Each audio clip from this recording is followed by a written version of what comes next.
연약한 존재입니다. 어제는 좀 피곤해서 조금 일찍도 아니죠 사실은. 새벽 한 1시 정도, 1시 반 정도 이렇게 잠을 청했습니다. 다른 때 같으면 3시나 3시 반이면 일어나야 되는데 일어날 줄 알고 배를 울리도록 했는데 혹시 배를 울리도록 했지만 못 일어나면 어떡하나 해가지고 이제 4시에도 울리고 4시 5분에도 울리고 4시에 울린 거예요. 일어난 거예요. 깜짝 놀랐습니다. 긴장이 많이 됐습니다. 정말 잘할 수 있을까? 잘 전할 수 있을까? 두려운 마음도 있고 긴장이 많이 됐었는데 그렇습니다. 우리 인간은 항상 연약한 존재입니다. 마음대로 안 되고 뜻대로 안 되고 또 마음 정한 것도 제대로 정하지 못하는 경우들이 있고 뜻을 정하지만 주님의 뜻과는 무관한 내 뜻을 가지고 살아갈 때가 있습니다. 우리의 연약함을 도우시는 분이 누구십니까? 성령님이십니다. 성령의 도우심, 주님의 도우심, 주님의 도우심이 없이는 우리가 살아갈 수 없습니다. 그래서 주님의 나라에 이르는 사람들은 한결같이 이렇게 고백할 겁니다. 모든 것이 하나님의 은혜였노라고, 하나님의 도우심이셨다는 것을 고백하게 될 것입니다. 로마서 5장 6절에 보면 우리가 아직 연약할 때에 주님께서 우리를 위해서 죽으셨다라는 거죠. 연약할 때 우리는 연약한 존재입니다. 주님이 우리를 위해서 죽으실 수밖에 없을 정도로, 죽으시지 않으시면 안 될 정도로 우리 스스로 구원받을 수 없는, 스스로 바르게 설 수 없는 존재가 우리 인간들인 것을 알 수가 있습니다. 하나님의 도우심이 필요합니다. 하나님의 능력이 필요합니다.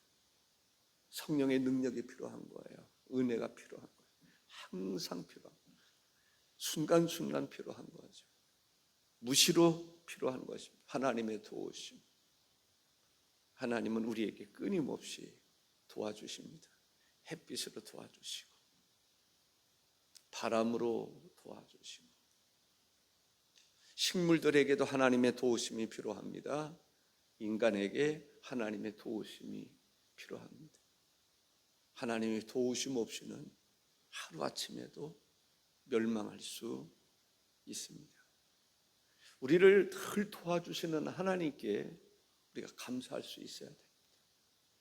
하나님과의 관계를 늘 유지할 수 있어야 합니다.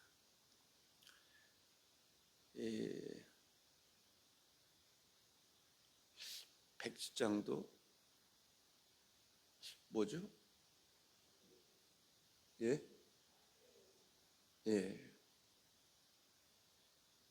가벼운 것 같으면서도 어떤 사람에게는 무거울 수 있습니다.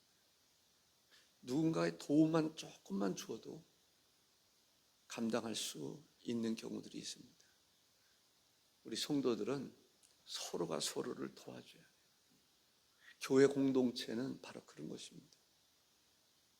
누군가가 직장 생활을 하지 못하면 직장 생활하는 사람들이 돈 모아가지고 그 사람 가정 살아갈 수 있도록 도와줘야 돼요.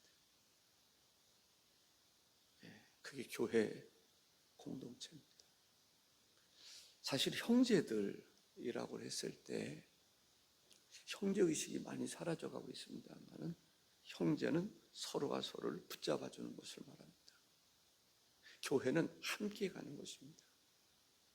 그런데 그런 모습을 교회 공동체 안에서 찾아보기가 어려운 것도 현실입니다. 그런 것을 기대하다가 낙심하는 경우들이 있습니다. 그러나 정말 그리스도 안에서 우리가 한 형제 자매로 안다면 서로 도와줘서 서로 세워주고 이끌어주고 함께 가는 그런 공동체가 주님이 원하는 공동체라고 생각을 합니다. 성령님은 도와주십니다. 우리 역할, 우리 연약함을 도와주신단 말이죠.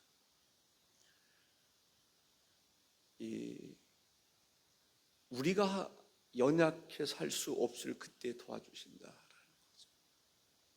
저는 헬스를 이렇게 나가다 보니까요, 내가 힘이 겨워서 못 들을 수 있는 그것을 옆에서 조금만 도와줘도 들을 수 있고 운동할 수 있습니다. 내가 부족하지만 옆에서 조금만 도와줘도 내가 훌륭한 그러한 사람이 될 수 있다는 거죠. 도와주는 게 필요한 거죠.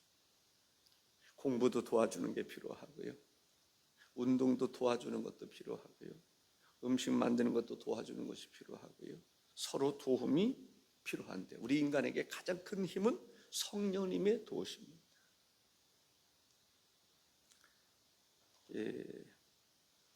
미가서 3장 8절에 오직 나는 여호와의 영으로 말미암아 능력과 정의와 용기로 충만해져서 야곱의 허물과 이스라엘의 죄를 그들에게 보이리라. 여호와의 영으로 말미암아 능력과 하나님의 능력이 필요해요. 능력 주시는 자 안에서 내가 모든 것을 할 수 있느니라. 하나님의 능력이 필요합니다.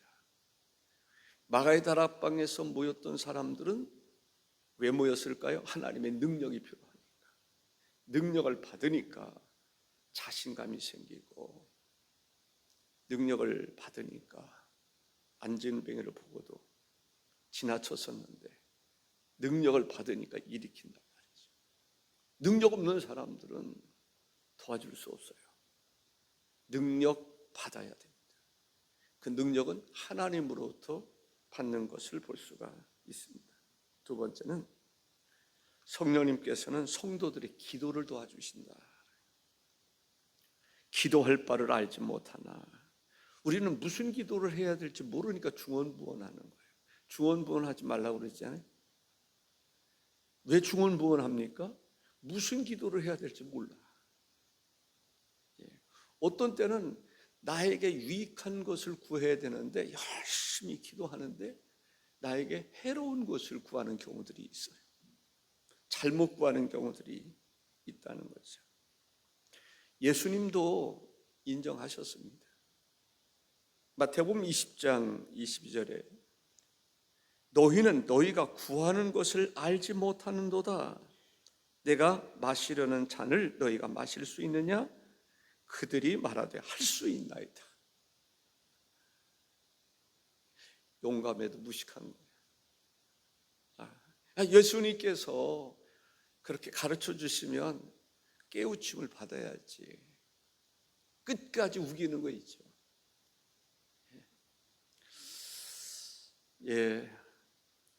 성도들이 기도하면 하나님 들어주시는 것이 원칙입니다.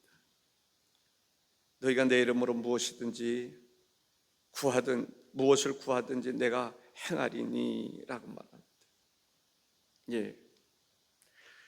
기도하면 하나님 들어주신다는 거예요. 그런데 구하는데 잘못 구할 때가 있어요.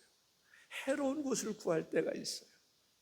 그럴 때는 성령님께서 그를 위해서 탄식하면서 도와주시고 깨닫게 해주시고 은혜를 베풀어 주시고, 성령님은 그러한 갈 바를 알지 못하는 우리들, 기도할 바를 알지 못하는 우리들에게 성령님은 도와주신다라는 것이죠. 너희는 먼저 그의 나라와 그의 의를 구하라. 무엇을 먹을까 마실까 입을까, 이 우리 사람들이 살아가는 데 필요한 거죠. 그런데 하나님은 무엇을 먹을까 입을까 마실까를 구할 때 그것도 주십니다. 그러나 주님이 뭐라고 말씀하시냐면 너희는 먼저 그의 나라와 그의 의를 구해. 그럼 이것은 다 그냥 줄 거야. 구하지 않아도 다 줄 거야. 우선순위로 기도할 바가 뭔가를 알려주시고, 하나님의 나라를 구하면, 영적인 것을 구하면 육적인 것 다 줄 거야. 그것이 그런데 늘 먹고 마시고 육적인 것을 위해서 기도하면서 세월을 다 허비하는 경우들이 있다는 거죠. 예, 고구마, 땅콩을 심을 때 흙에다 심는 경우들이 있고요, 거의 모래에다 심는 경우들이 있어요. 모래라고 해서 이런 공사장에 쓰는 그런 모래 말고요, 그 강에 제가 이렇게 보면, 강 옆에 보면은 이 땅이 있는데 논의 흙과 같은 그런 땅이 아니에요. 근데 제가 이렇게 땅콩을 이렇게 뽑잖아요. 그런데 뽑으면 땅콩이 그냥 쭉 딸려와요. 단단한 흙은 뽑으면 딸려 나오지 않죠. 하나님만 붙잡으면, 하나님의 마음에 딱 들면, 하나님이 나의 친구가 되면, 나의 보시 되면, 나의 주가 되면, 나의 아버지가 되면 다 준다는 거예요. 나의 아버지가 되셨기 때문에 아버지의 유산을 내가 받았어요. 평생 벌어도 못 받을 수 있는 그 유산을 어떻게 받을 수 있는 거죠.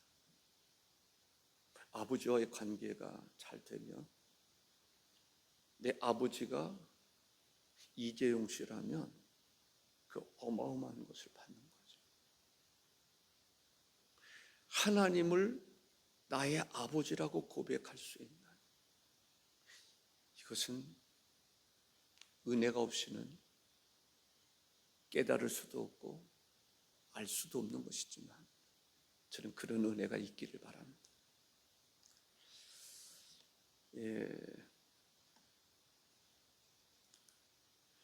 세 번째는, 성령님께서는 성도들을 위해서 친히 간구하신다. 친히 간구하신다.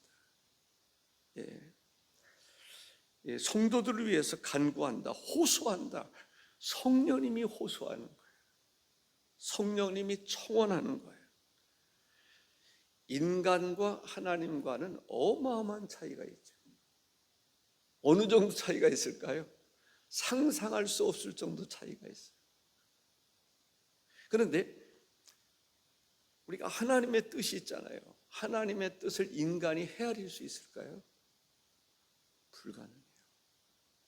그런데 하나님의 뜻을 헤아릴 수 있도록 역사하시는 분이 누구세요? 성령님이시다. 하나님과 우리와의 차원이 하늘과 땅 차이예요.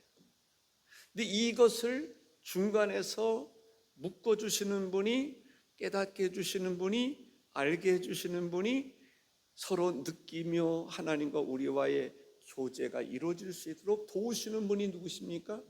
성령님이십니다. 그래서 우리가 성령 받으라, 성령의 도우심이 필요한 줄로 믿습니다.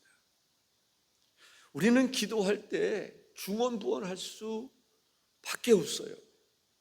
성령의 도우심이 없이는, 말씀의 이끌림이 없이는 그냥 중언부언하는 거예요. 근데 하나님은 우리에게 중언부언하지 마라 라고 말씀하십니다. 중언부언하지 않기 위해서는 누구의 도움이 필요한가? 성령님의 도우심이 필요한 것입니다. 성령님은 예수 그리스도가 어떤 분인가를 증언하십니다. 예수 그리스도가 어떤 분, 예수 그리스도뿐만 아니라 하나님은 어떤 분이고, 교회는 무엇이고, 성도들은 무엇이고, 어떤 관계 속에서 살아야 될지, 이 모든 것을 가르쳐 주실 수 있는 분이 성령님이십니다. 그래서 성령의 가르치심, 성령의 역사가 성경을 기록하게 하잖아요. 성령의 감동을 받은 사람들이 성경을 기록한다는 얘기가 하나님의 뜻을 알게 된다, 깨닫게 된다. 깊은 것이라도 통달하시는 우리의 내면적인 것을 나보다 더 잘 알고 계시는 분이 누구세요? 성령님이십니다. 그래서 성령님의 도우심을 사모하고 갈망하고 요청할 수 있어야 돼요. 그 성령님께서 우리를 위해서, 성령님은 예수 그리스도가 어떤 분인가, 하나님의 전체적인 섭리가 무엇인가를 우리에게 가르치고 생각나게 하고 깨닫게 하시고, 육신을 쫓아 살아가지 말고 세상을 사랑하지 말고 하나님 사랑하며 진리 안에 거기서 떠나지 말고 가르침을 받고 등등 성령의 역사가 충만하기 때문에 있기 때문에 우리가 40일 동안 정말 끝까지 구해야 되는 것은 성령의 도우심입니다. 그래서 제일 먼저 시작하는 게 성령 터치입니다. 성령 터치가 제대로 되면 나머지는 그냥 되는 것입니다. 성령의 인도하심과 역사하심이 함께하기 때문에 그렇습니다. 성령님은 우리의 깊은, 하나님의 깊은 곳까지도 통달하시는 분이 성령님이십니다. 우리들의 마음을 헤아리실 수 있는 분이 성령이십니다. 그 성령의 도우심 속에서 우리가 기도할 수 있는 것입니다. 우리는 하나님을 사랑하는 사람들입니다. 로마서 8장 28절에 우리가 알거니와 하나님을 사랑하는 자, 우리는 어떤 사람입니까? 하나님 사랑, 하나님을 사랑하는 자가 그리스도인이요 성도입니다. 혹시 사랑이 부족하거든, 하나님 사랑하는 것이 약하다고 생각하거든, 하나님과의 관계를 더욱 돈독히 하시기를 바랍니다. 성령님의 도우심을 구하시길 바랍니다. 그래서 그 무엇보다도 사랑하는 사람이 있으면 여기서 아침 먹고 부산 갔다 올 수도 있고요, 어떻게 해서라도 사랑하는 사람이 미국에 있다면 미국에 갔다 올 수도 있고요, 사랑하는 사람이 있으면 쫓아가지 않습니까? 하나님을 사랑한다면 뭔가 달라야 되지 않을까요? 달라질 수밖에 없습니다. 우리는 어떤 사람인가? 그리스도인은 하나님 사랑하는 사람이다. 마음과 뜻과 정성을 다해서 하나님을 사랑하는 것 잊지 마시기를 바랍니다. 우리는 하나님을 사랑하는 사람. 근데 하나님을 사랑하는 것을 어떻게 할 수 있을까? 말로만 주여 주여 한다고 해서 하나님 사랑하는 걸까요? 아니에요. 성경이 정의하고 있습니다. 하나님 말씀을 지키는 자가 하나님을 사랑하는 것이라. 예, 그렇습니다. 요한복음 14장 15절에 너희가 나를 사랑하면 나의 계명을 지키리라. 나의 계명을 지킬 것이다. 나의 계명을 지키지 아니하고 내가 하나님 사랑한다? 아닙니다. 그건 잘못된 것입니다. 거짓입니다. 진정한 사랑은 하나님 말씀을 지키는 것입니다. 세상을 사랑하는 사람들은 하나님을 사랑할 수 없습니다. 두 가지가 있는데, 물론 이럴 수 있죠. 하나님 10%, 세상 70%. 그런데도 하나님 사랑이 세상의 70% 사랑하는 것보다 더 크다고 착각하는 경우들이 있어요. 조금 사랑하는데, 지극히 작게 사랑하는데도 하나님 사랑하는 줄로. 세상은 이만큼 사랑하는데, 세상은 이만큼 사랑하는데 하나님은 별로 사랑하지 않으면서도 하나님께 우리가 물질적인 것들, 세상을 향해서 이만큼 쓰는 거예요. 건강관리를 위해서 이렇게 쓰고, 뭐를 위해서, 취미를 위해서 이렇게 쓰고, 뭐를 위해서 이렇게 쓰면서 하나님을 향해서는 이만큼 쓰면서도 그것이 세상을 사랑하는 것보다 더 크게 사랑하는 줄로 생각하는 경우들도 있다라는 거예요. 이렇게 말씀드리는 것은 우리가 세상에 속하지 말고 하나님께 속한 자로서 하나님 사랑하며 살자라는 거예요. 세상을 사랑한다. 세상이 뭘까요? 예수 그리스도께서 심판하실 때 다 불태워지는 거, 아무런 가치가 없는 거, 그것이 세상이 아닐까요? 하나님의 심판대 앞에서 얘기하는 거예요. 이 땅에서 우리가 먹는 거 마시고 입고 이런 거 좋은 거죠. 하나님이 먼저 그의 나라와 그의 의를 구하면 주시리라고 말씀하지 않습니까? 먼저 그의 나라와 그의 의를 구한다는 것은 하나님 사랑하는 사람에게 주시는 선물입니다. 하나님이 평가할 때 하나님을 사랑하는 것을 평가할 거예요. 그런데 먹고 마시는 이런 것만 중심으로 살아가는 사람들은 하나님의 심판들 앞에 자랑할 게 없을 것 같아요. 그래서 우리가 세상을 사랑하지 말고 하나님을 사랑하라는 말씀은 세상에 속한 것을 전혀 하지 말라는 얘기가 아니에요. 먼저 그의 나라와 그의 의를 구하라. 그러한 정신으로 살아갈 때 하나님은 하나님이 주실 수 있는 놀라운 축복을 허락해 주시는 것을 볼 수가 있습니다. 하나님을 사랑하면 하나님은 사랑하는 자에게 은혜를 주십니다. 아멘. 하나님 사랑하라. 하나님 사랑하는 사람에게 하나님께서 내가 그를 높이리라. 시편 91편 14절에 그가 나를 사랑한즉 하나님이 이르시되 그가 나를 사랑한즉 내가 그를 건지리라. 그가 내 이름을 한즉 내가 그를 높이리라. 하나님은 하나님을 사랑하는 자라 절대로 그냥 두지 않으세요. 심은 대로 거둔다는 얘기가 그거예요. 하나님을 사랑하는 자, 출애굽기 20장 6절에 보니까 천대까지 은혜를 베푸느니라. 하나님을 사랑하는 사람에게는 천대까지, 와, 천대가 지나가려면 몇 천 년이 지나가야 될까요? 천대까지 끝없이 살아간다라는 얘기 하고 있는 것입니다. 물론 우리가 형제도 사랑해야죠. 특히 교회 안에서, 그리스도 안에서 한 형제 자매된 이들을 사랑해야 되겠죠.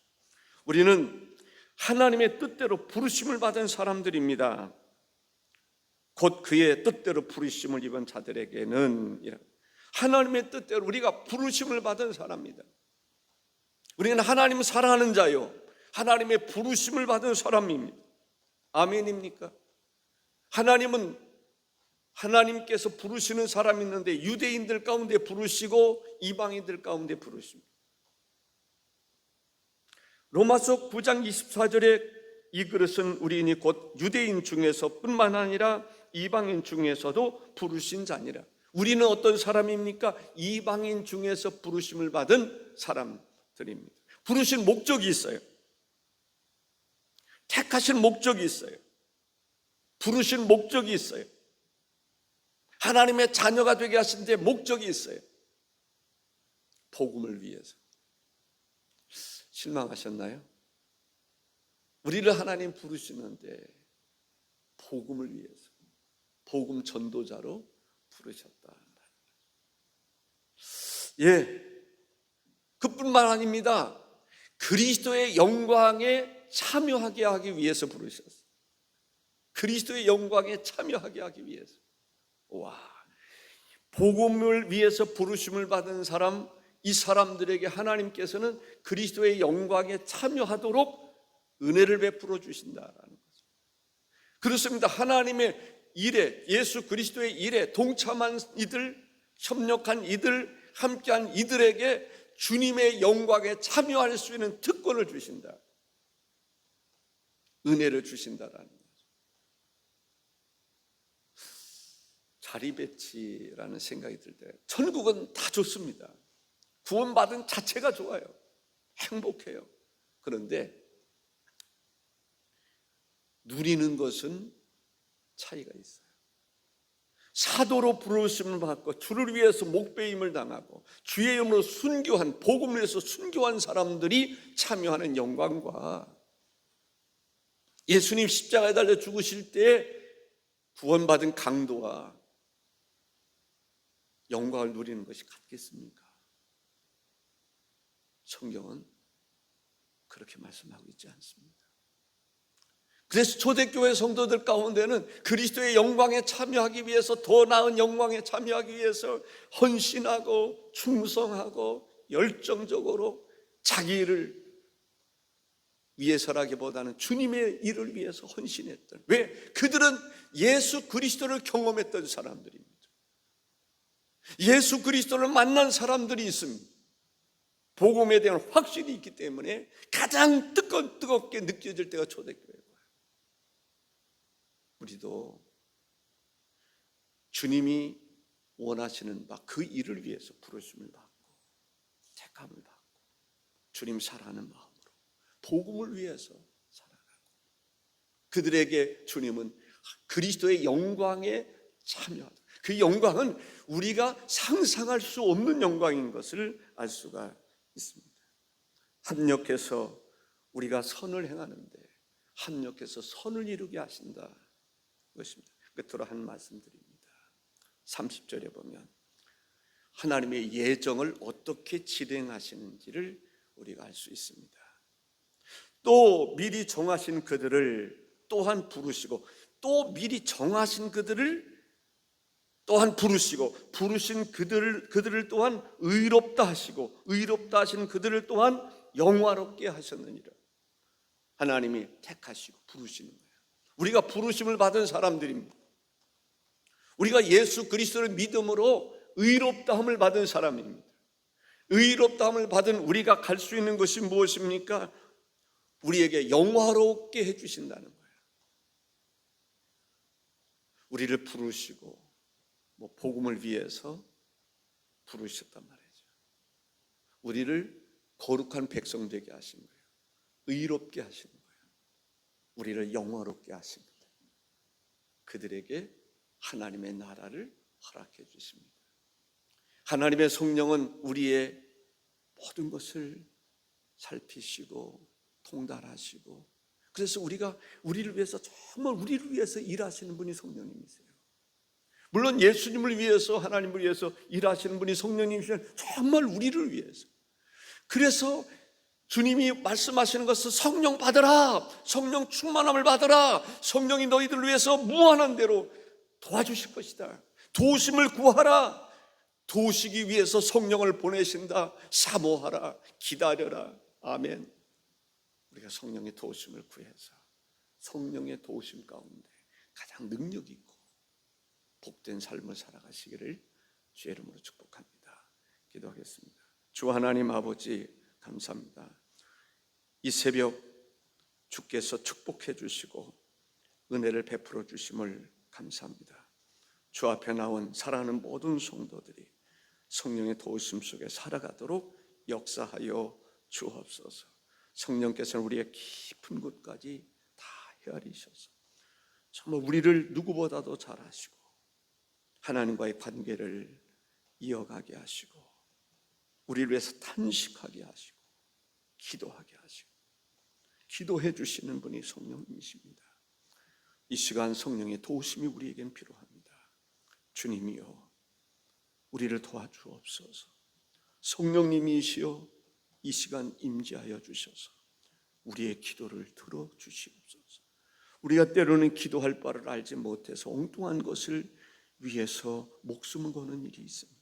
그러지 않도록 성령님 가르쳐 주시고 깨닫게 해주셔서 하나님, 성령님 때문에 내가 행복하게 하시고 성령님 때문에 가장 복되게 해주시고 성령님 때문에 가치 있는 일에 헌신할 수 있도록 인도해 주옵소서.